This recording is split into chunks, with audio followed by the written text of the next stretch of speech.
7월 12일 월요일 예쁜 매일 말씀 함께하는 여러분 사랑하고 축복합니다. 여러분 아마 다들 운전하실 텐데요. 저도 운전을 합니다. 그런데 운전을 하고 가다 보면요. 좀 빨리 갈 것 같아서 1차선에 갈 때가 있잖아요. 운전을 하다 보면 1차선에 가서 제일 빠를 것 같았는데 2차선이 좀 잘 빠지는 것 같다고 느껴질 때가 있어요. 그러면 고민하다가 이렇게 2차선으로 옮깁니다. 그리고 또 운전을 하다 보면 1차선이 다시 잘 빠지는 것 같단 말이에요. 그래서 다시 또 1차선으로 옮겨요. 그리고 보면 또 2차선이 다시 잘 빠지는 것 같은 그런 기분을 느낄 때가 여러분 있으셨을 텐데요. 그래서 1차선 갔다, 2차선 갔다, 3차선 갔다 막 스트레스 받으면서 운전했던 그런 경험들도 아마 있을 거라고 생각합니다. 여러분 오늘 함께 묵상하실 본문이 예레미야 2장 29절부터 37절까지의 말씀인데요. 이 중 36절과 37절에 보면 방금 제가 말씀드렸던 것과 같은 그런 비슷한 상황이 나타납니다. 처음 예레미야 말씀을 시작하셨을 때 여러분 기억하실지 모르겠지만 이스라엘과 아수르, 애굽, 바벨론 요 나라들을 기억하면서 묵상하면 좋겠다고 말씀드렸잖아요. 이스라엘 백성들이 아수르와 이 애굽 사이에서 정치적으로 아수르에 붙었다, 애굽에 붙었다 하는 모습을 하나님께서 36절에서 너희들이 어찌하여 길을 바꾸어 자꾸 돌아다니느냐라고 묻습니다. 그러면서 아수르로부터 받았던 그 수치를 너희들이 또 믿고 찾고 있는 애굽으로부터도 받게 될 것이라고 말씀하시고, 이는 내가 이 두 나라를 버렸기 때문에 너희들이 이 두 나라를 통하여서 형통할 수 없다고 말하고 있습니다.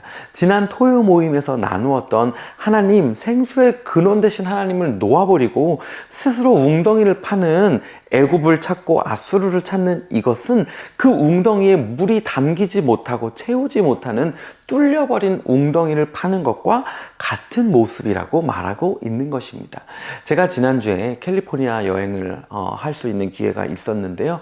천문대를 하루는 방문하고 내려오는데 GPS를 켜고 내려오고 있었습니다. 그런데 이 GPS가 처음에 이 로컬 길을 통해서 하이웨이를 타게 하는 거예요. 밤인데다가 제가 또 익숙하지 않은 도로였기 때문에 나름 집중을 하며 잘 이 골목골목길을 가고 있었습니다. 그런데 GPS가 조금 애매한 그림이 있어서 제가 이렇게 빠졌는데 보니까 잘못 빠지는 거예요.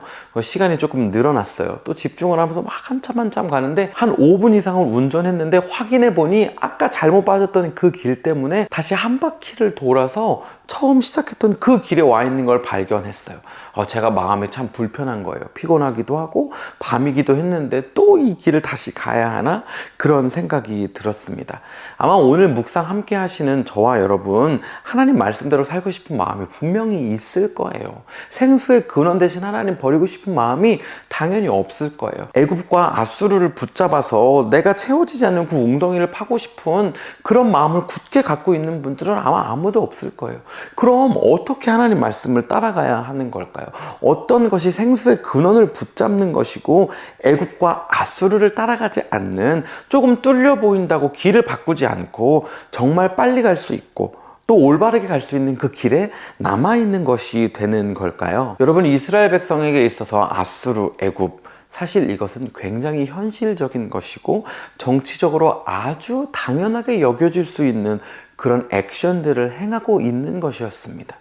그러니까요, 저와 여러분의 삶 가운데서 모두가 아주 당연하게 여기고 또한 다수가 아주 자연스럽게 선택하고 있는 그것이 꼭 옳지 않다라는 것을 보여주는 것입니다. 여러분, 저와 여러분이 따라가야 하는 기준은 바로 하나님의 말씀이고 바로 예수님의 마음인 것입니다. 여러분, 이 생수의 근원 되신 하나님의 말씀 예수 그리스도를 따라가는 길은요, GPS를 보는 것처럼 연습해야 합니다.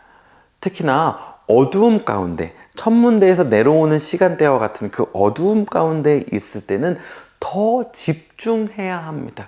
내가 운전이 익숙하고 GPS 보는 것이 익숙하다고 할지라도 어두움의 시기에는 더 집중해야 합니다. 지금 저와 여러분이 살아가고 있는 이 시기는 그 어느 때보다도 어두움의 시기입니다. 하나님의 말씀 가운데 내가 평생을 살아왔다고 하더라도, 내가 모태신앙이라고 하더라도, 내가 예배하고 말씀 읽고 기도하는 것이 아주 익숙한 사람이라고 하더라도, 내 직분이 목사, 전도사, 장로, 권사, 집사라고 하더라도 지금 이때 우리는 하나님의 말씀을 구별하고 그 뜻대로 살아가기 위하여서 아주 부단히 애써야 하고, 또한 노력해야 하고, 또한 아주 민감하게 반응해야 하는 어둠의 시기를 살아가고 있습니다. 여러분, 이 작업은 하루만 쉬어도 아주 무뎌지기 쉽습니다. 민감하게 반응할 수 없게 됩니다. 대충 그냥 하루하루 사라지는 대로, 그러니까 애굽과 아수르를 선택하는 것과 같은 아주 편안한 것을 선택하기 너무 쉬운 세상 가운데 살아가고 있습니다.